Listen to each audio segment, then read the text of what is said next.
for Binibini Pilipinas 2012. Okay, contestant number 1. This is your question. Kung ikaw ay magiging bagay, ano ito at bakit? Good evening, everyone. Thank you for your very wonderful question. Para po sa akin, kung ako'y maging isang bagay, gugustuhin ko po maging isang laptop. Para pindot yun.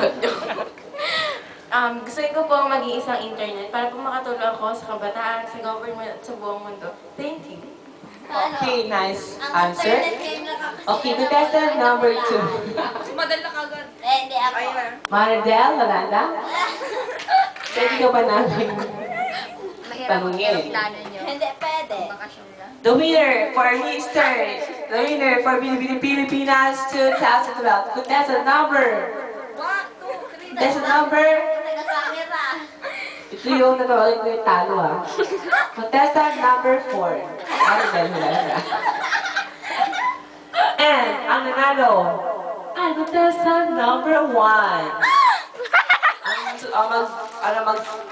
Magkapalit ng corona ay si Miss Angola. Mongolia ka naman. Mongoloid. Okay. Mayroon gusto ko ba sabihin?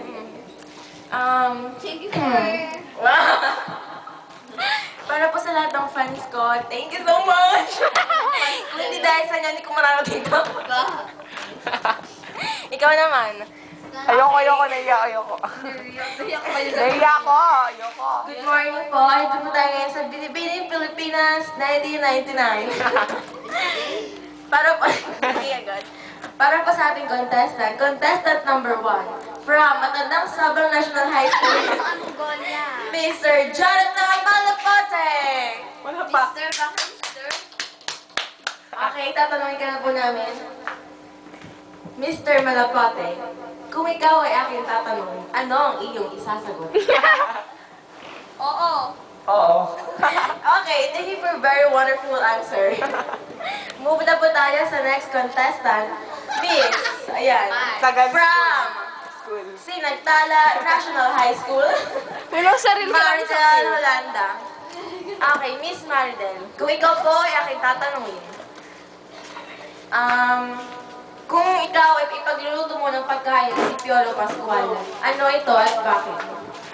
Pakipasa ko. Kare-kare. Ayoko! Sabi ayoko. Kare-kare mo ba? 1 plus 1 equals 2.